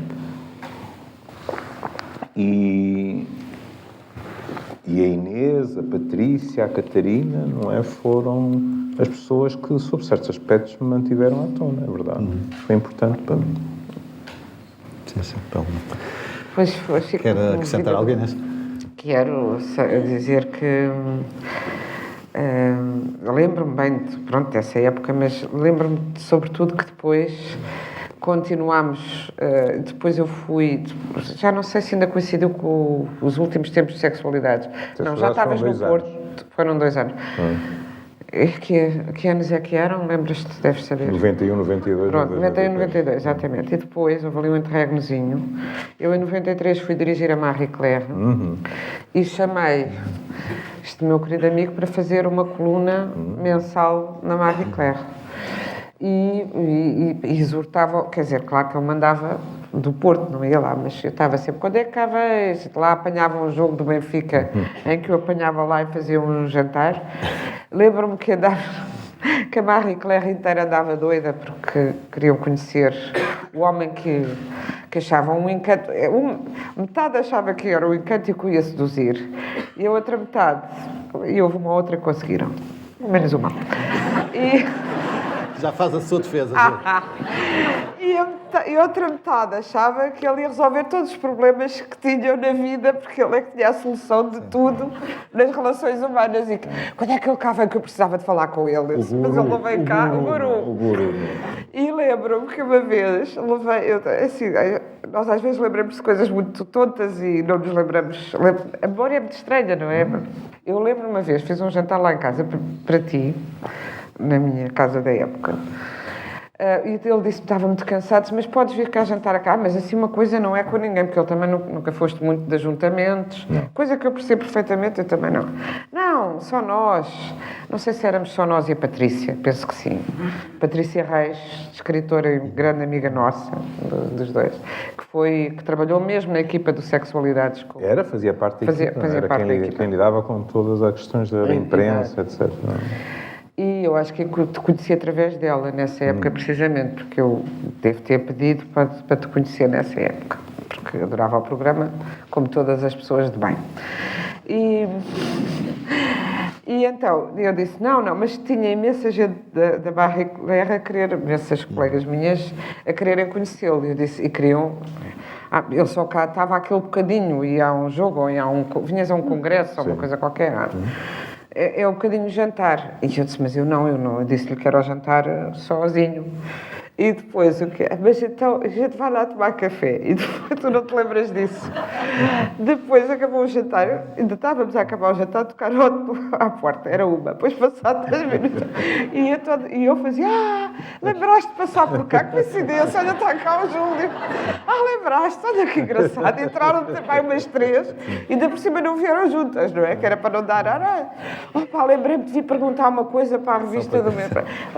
Lembraram-se, todas por acaso. E ele às tantas mandou uma boca qualquer a dizer: isto é assim todos os dias, esta animação de mulheres a entrar e não sei o quê, porque eu tinha prometido não incomodar, mas pronto, foi assim uma. É engraçado que isso pode coincidir, porque a memória é emoldurada pelos afetos, não é?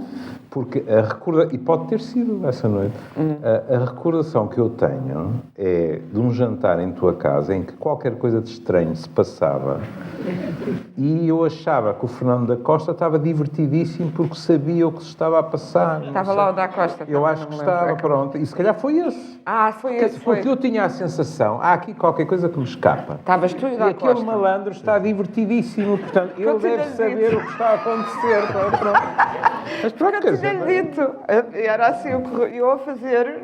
Eu realmente gostava muito dele, ele tinha um senso de humor espantoso, não é? Sim. E o tipo estava claramente a divertir-se desalmadamente. Eu não percebia o que é que estava a acontecer ali. Então. Era um desfile de mulheres. E se bem me lembro, o que aliás, ela já deu a indicação, o que foi frequente ao longo da minha vida, depois houve o anticlímax, porque eu fui sempre um tipo de me deitar cedo, ir cedo para o hotel, etc, etc. E, portanto, a recordação que eu tenho, às tantas eu disse, então, boa noite, e pus-me a andar, não é? Antes que venham mais. Teríamos certamente muito tempo para continuar a falar. Eu não quero ser desmancha-prazeres. Isto dito diante do sexólogo pode ser mal interpretado. Mas vamos falar do livro. O Júlio foi dos primeiros a ler, não é? Qual que impressão ficou do livro? Eu lembrei-me remeteu-me para um título de um livro seu, Estes Difíceis Amores. Como é que o leu?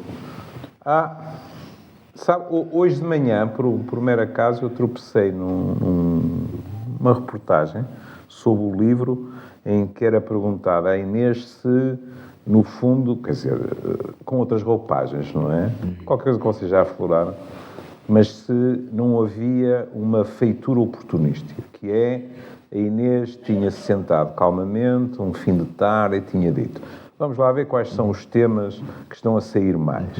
1, 2, 3, 4, 5, agora vamos ver como é que eu arranjo isto, não é, num ramalhete, e pimba.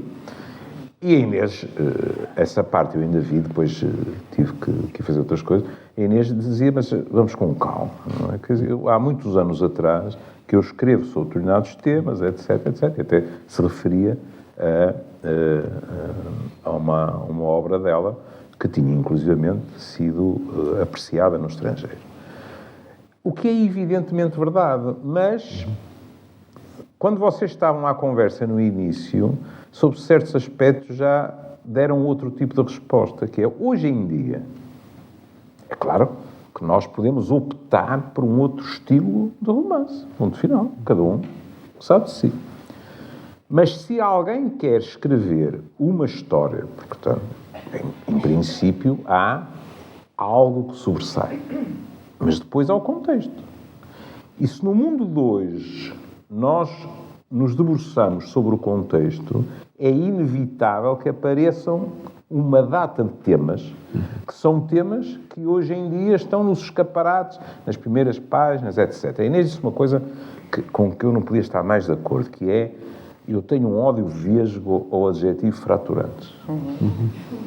Porque é assim, determinados temas só são fraturantes para aqueles a quem desagrada que aquilo seja debatido. Exatamente. E depois há ainda por cima uma concepção que é assim, é que mesmo que haja algum interesse em discutir isso, porque agora, quando há tanta coisa mais importante, o orçamento, as eleições, o que ainda por cima em termos políticos é de uma agressividade para os nossos políticos, não que eles não a mereçam às vezes, alguns deles, todas as generalizações são perigosas, que é, eles são incapazes de discutir duas coisas ao mesmo tempo. Não é? Se estão a discutir o orçamento, como é que podem discutir uma questão que ainda por cima lide com os costumes e tal? E quase sistematicamente, quando vem esta história de mas tocou muitas teclas e tal, se uma pessoa for esmiuçar um bocadinho, se não forem as tais questões fraturantes, não há grande preocupação. Se há, lá vêm eles, ou neste caso ela, enfiar-nos pela garganta abaixo, a coberto de uma ficção, aquilo que são os seus programas político-sociais de ideologia de género, construtivismo, etc, etc, não é? E lamento, não é assim tão complicado. Acha então que essa crítica é injusta, até pela abordagem que a Inês faz no livro desse tema, não? Acho. Por exemplo, há uma coisa que não havia referido, mas também li 2 ou 3 coisas. Uma coisa que não havia referido, que é a Inês, de vez em quando, intercalar a questão histórica no livro. Isso é muito importante. Sim, sim. E a Inês podia ter feito esses nacos de prosa também à volta, inserindo na trama. E ela não faz isso.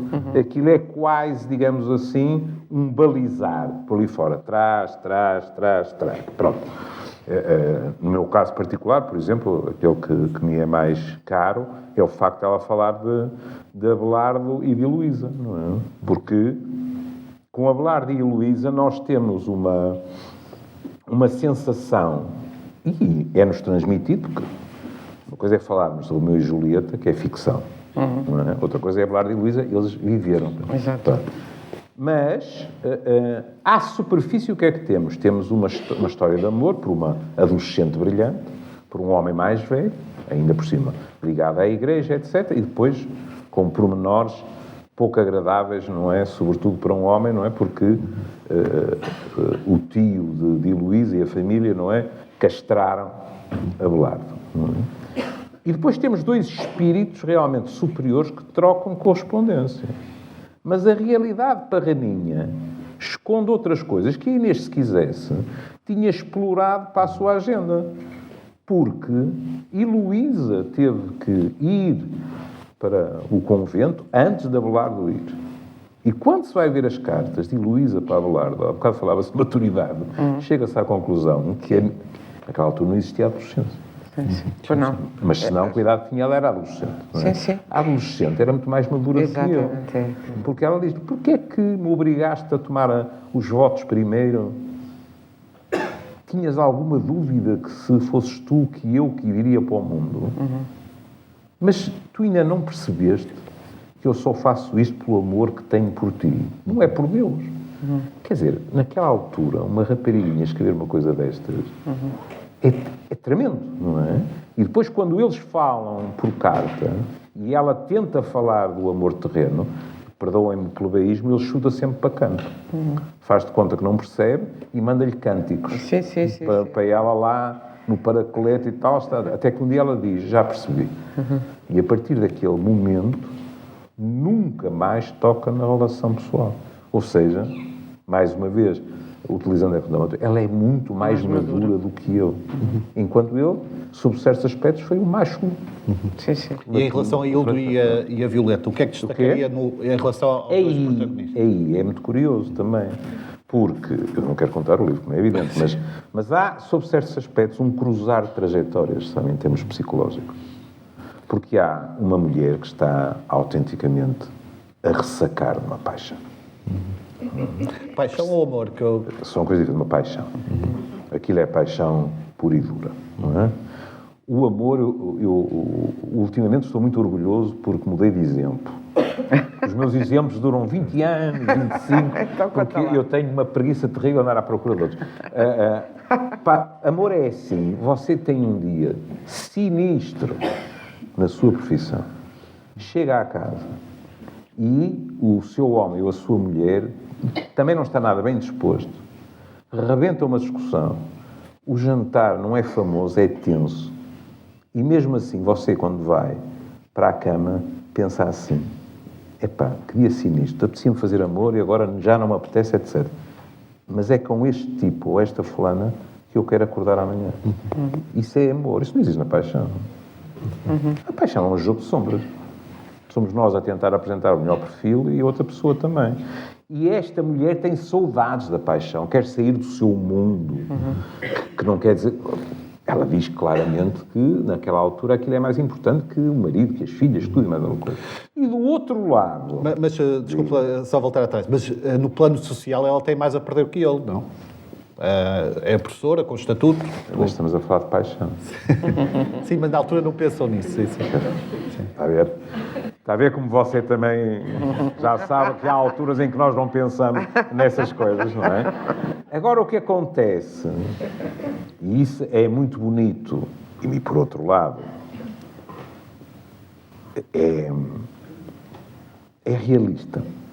É que do outro lado temos um miúdo, não é? Que em princípio viverá uma paixão adolescente e está a vivê-la, e portanto aquilo que você acaba de referir, que é que se dá no mundo, eu quero viver isto, nós temos tendência a dizer se não é vivido na adolescência, quando? Pois. Não é? Pronto. Mas o que acontece é que o miúdo, muito rapidamente, torna-se pragmático. E diz, isto é ótimo, mas isto é um obstáculo a que eu viva outras coisas.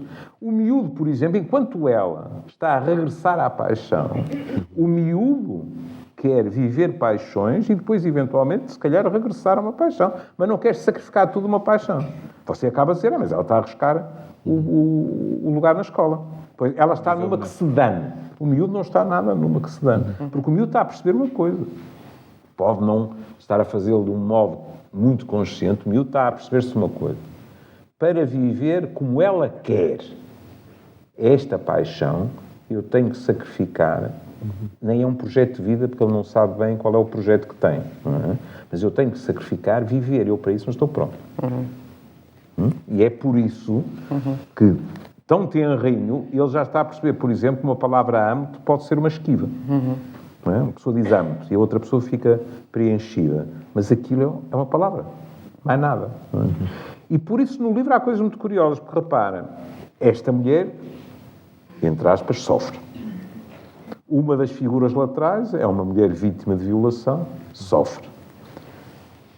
O livro aborda, logo de início, à cabeça a questão de o poder das mãezinhas, a maneira como às vezes nós temos que nos revoltar contra isso, o significado simbólico de dizer não, etc. E é muito curioso que este rapazinho, depois o que é que vai acontecer? Aqui tenho dificuldades em enganar o público. Este rapazinho vai fazer uma escolha, entre aspas, muito adulta. Quiçá para alguns leitores uma escolha interesseira.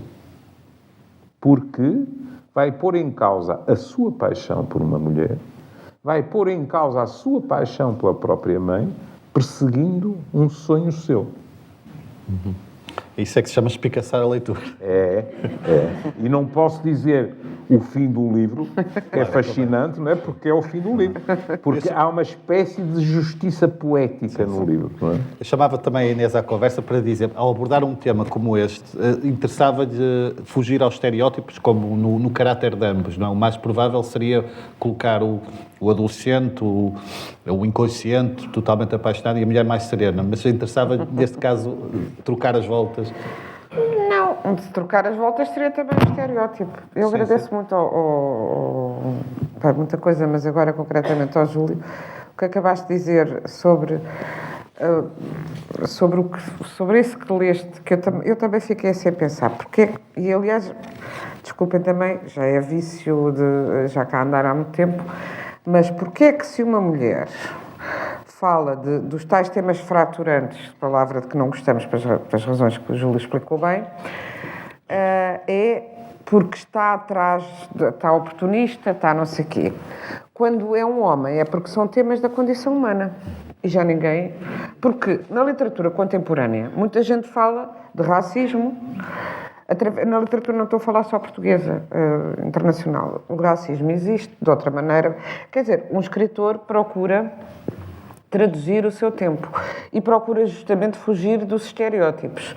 A parte mais complicada, provavelmente, mas para mim, mais complicada, mais simples de escrever, é mesmo a construção das personagens para fugir não é para fugir ao cartão, é para que não sejam de cartão. Enquanto, se eu sinto que aquela personagem é de cartão, é porque não estou preparada para escrever.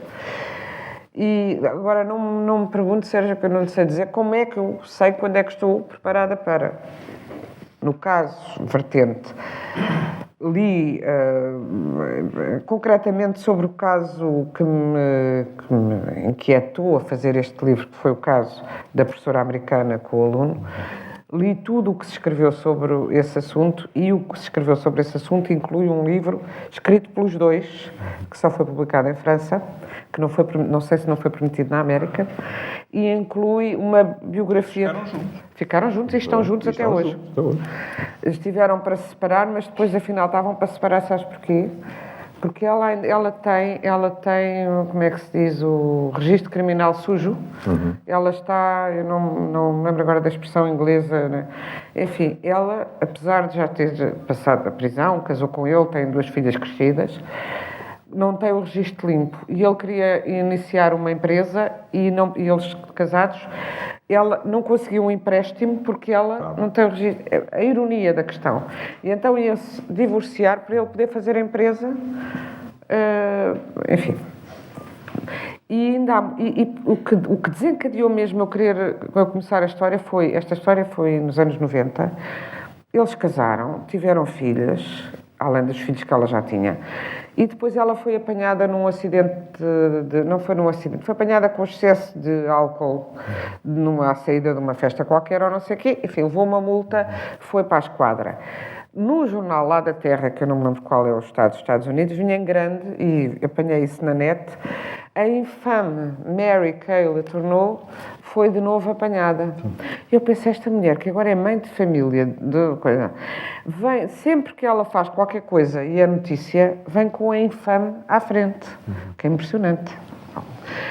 E a minha vontade de escrever sobre o assunto veio daí e fui ler tudo o que havia escrito por ambos, escrito biógrafos, né? E além de que leio muito coisas de psicologia juvenil, de filosofia, que a filosofia devia ser obrigatória desde o infantário, etc. E agora, quando vou escrever a personagem, não tenho as ideias todas.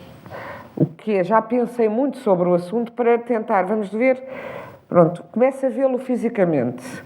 E depois, ontem alguém me perguntava que acho os diálogos muito duros, não particularmente esse da Paulina, há outros na prisão, etc. Bom, vão saindo como parece que seriam verosímeis. E parece-me... É a história que pede também, não é? É a história que pede. Parece-me, da minha experiência, do que eu li, etc., que o rapaz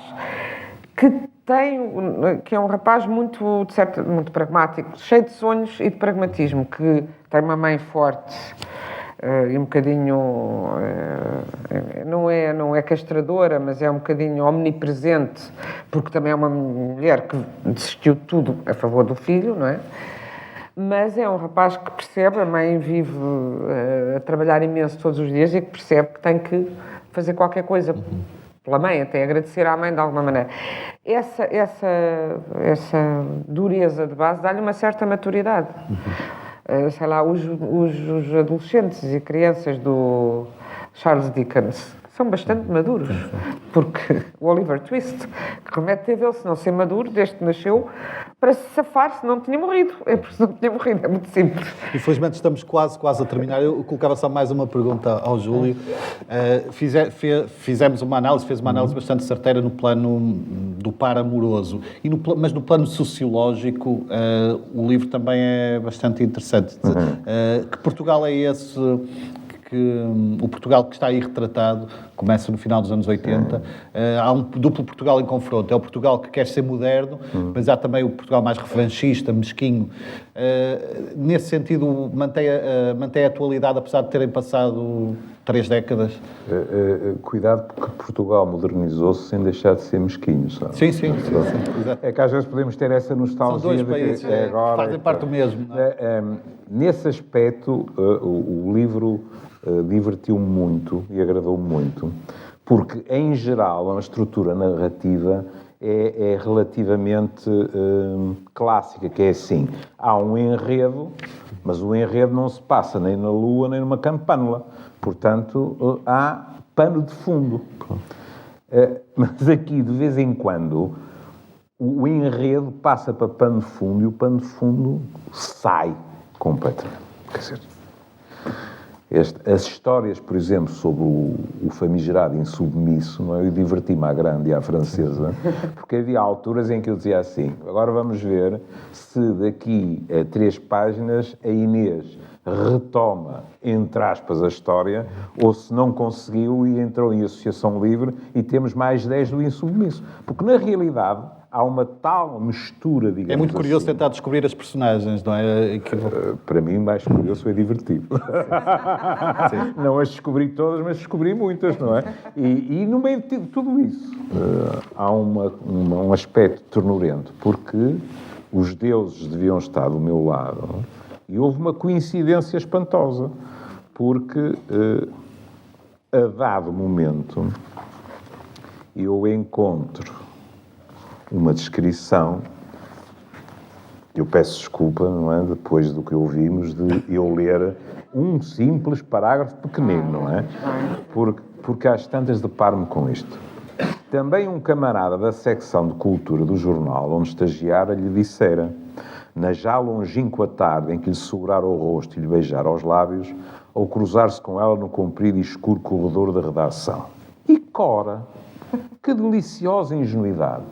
Agora imagina a espantosa coincidência. Eu tenho 2 amigos a quem isto aconteceu. 2 homens? Não. Ah? Uma rapariga, Uma rapariga e um rapaz. Contaram-te os 2? Contaram. Os 2 te contaram? Não. Contou-me um. Ah, está bem. Uma salva de palmas, por favor.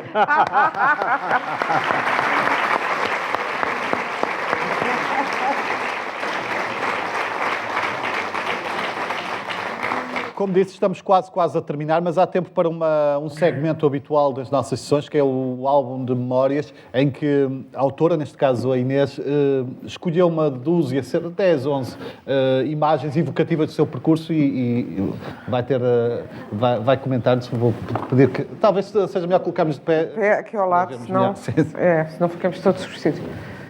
Bem, isto é a minha outra vocação perdida. Opa, porque é que só puseram metade? Porque isto era o corpo inteiro, porque eu estou descalça, como Leonor pela verdura.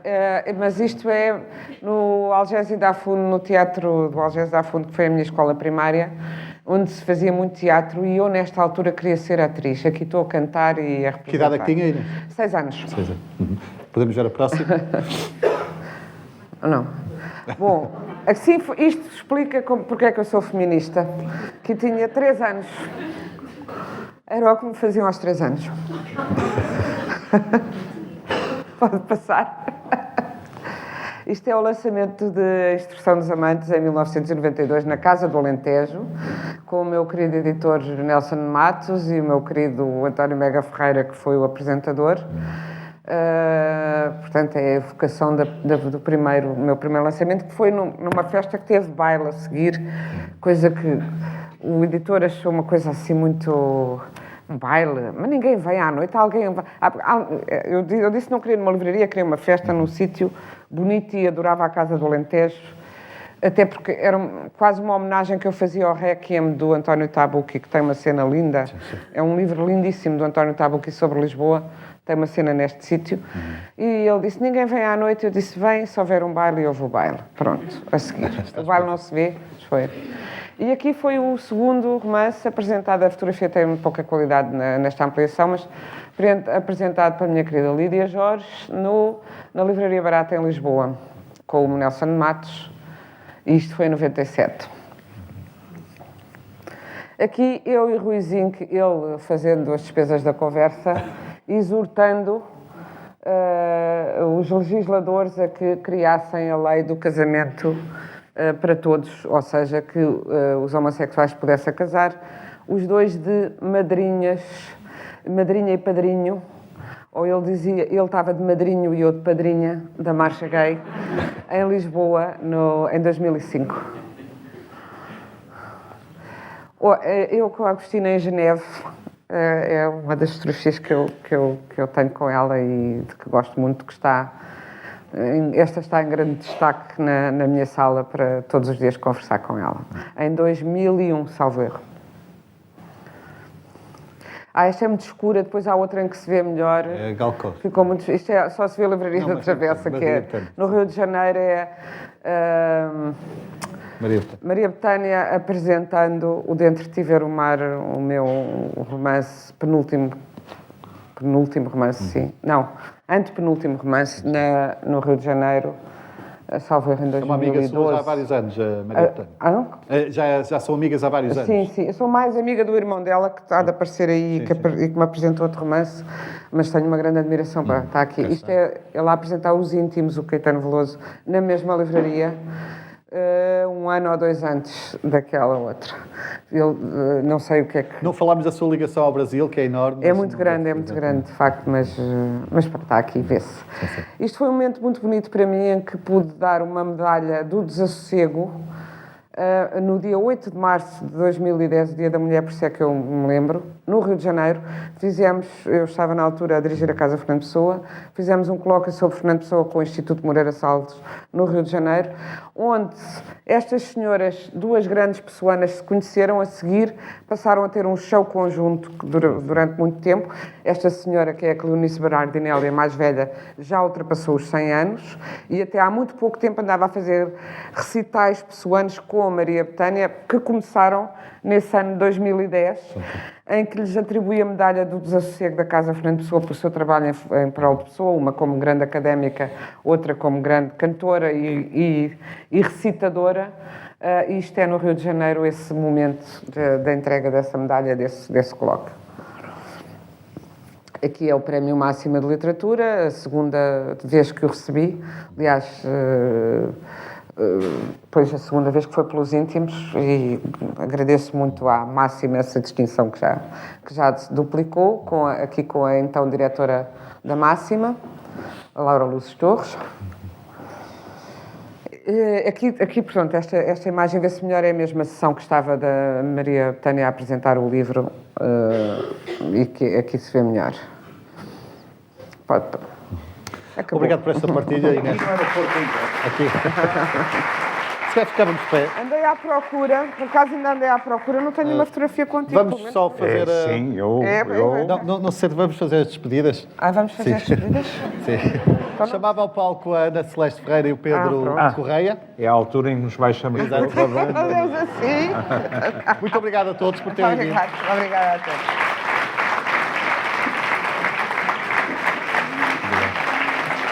Assim todos juntos, vá. 1, 2, 3. Assim. Obrigada. Só um breve à parte em relação à próxima sessão. Será aqui neste espaço, dia 24 de fevereiro. A autora em destaque será Isabel Rio Novo, que vai lançar nas próximas semanas uma biografia de Agostina Bessa Luís, muito esperada, e a Inês Pedrosa será uma das convidadas, como a Lídia Jorge. Muito obrigado. A Inês Pedrosa estará disponível agora para os autógrafos.